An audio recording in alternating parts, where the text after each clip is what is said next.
I am not the biggest fan of crossovers, but I will say that this 2022 BMW X2 definitely caught my eye, and I 100% feel like it's worth a look. Stepping back in front of this vehicle, it looks very, very good in the front. It has that classic BMW kidney grille and DNA, and they're not doing anything funky with the grille. The slots look a little wider, but I love the look of this crossover. It's very squared off. You know, when you start to get to really small sedans, like a 1 or 2 series kind of thing, I think the crossover is the way to go.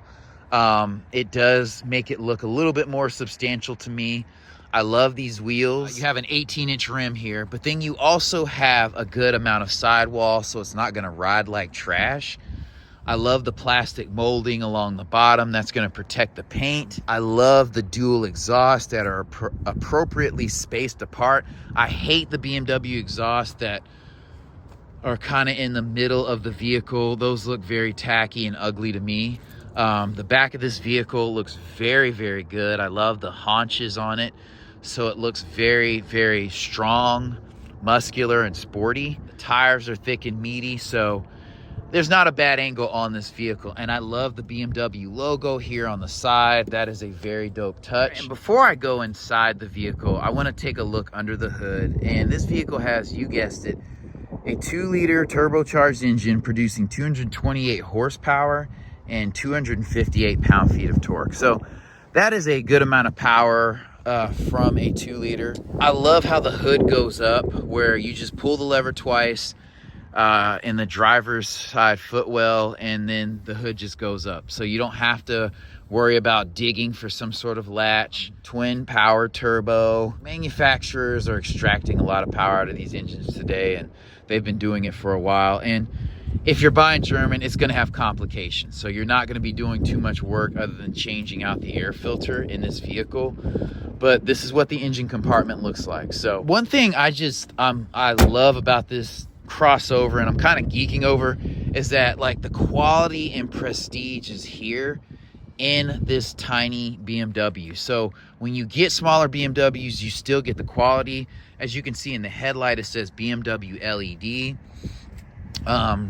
And so it has some pretty dope headlights. I love the accenting in this side mirror here. They're not sacrificing quality because you're getting a smaller footprint, and I love that. I feel like Audi could learn something from that.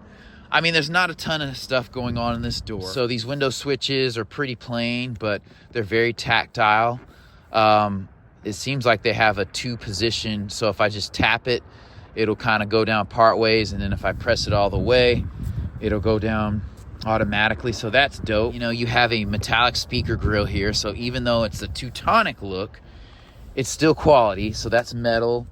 You still have memory seats here. The adjustments for the seat are not in the door, but I'm not mad at it. I love that you have so many, changes and adjustments you can make down there. So stepping inside, you do have good room, and this seat does hug you a bit. You can tell you're in a smaller vehicle. You sit about mid-height, you're not sitting up over the hood line. It's a good ride height. I don't feel claustrophobic in here. When I close the door, it feels very solid. The door locking mechanism's right here. You have automatic headlights here. I think you might have some rain sensing headlights, so that's pretty dope. This lever is pretty straightforward BMW. This is kind of a smaller screen, but this is a tinier vehicle, so I'm not mad at it. Your AC controls and heater controls are pretty straightforward. So is the radio. I'm not really mad at that. Like, you're not going to have like a ton of features and accessories at this tier, but the quality and the craftsmanship is still there. All right, so you have your radio controls here, your phone controls here. You have your cruise control here. You have an electronic horn, or not an electronic. You have a nice sounding horn in this vehicle. For its size, that sounds like a mid-size or larger car horn, so I love that. I hate when manufacturers put in those toy horns. For charging ports, you're kind of limited. That's where they kind of get you. You have a USB-A and you have a cigarette style. I would love for this to be a USB-A and USB-C. I think this is very straightforward. Here's your drive mode changer selector here, traction control off. And then you do have the little menu toggle here. As you know, I'm not a fan of that, but this is a better iteration than it taking up like half of this console here. You have an electronic parking brake here. You have a little small cubby there, and it lifts up.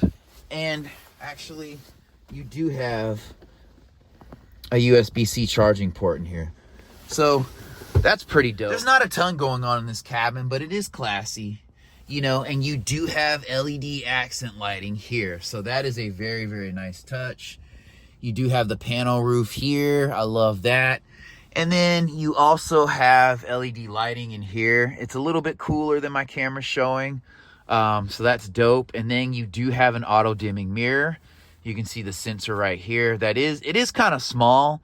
And this mirror does look like it changes to the backup camera when you back up. So that's awesome. I love that.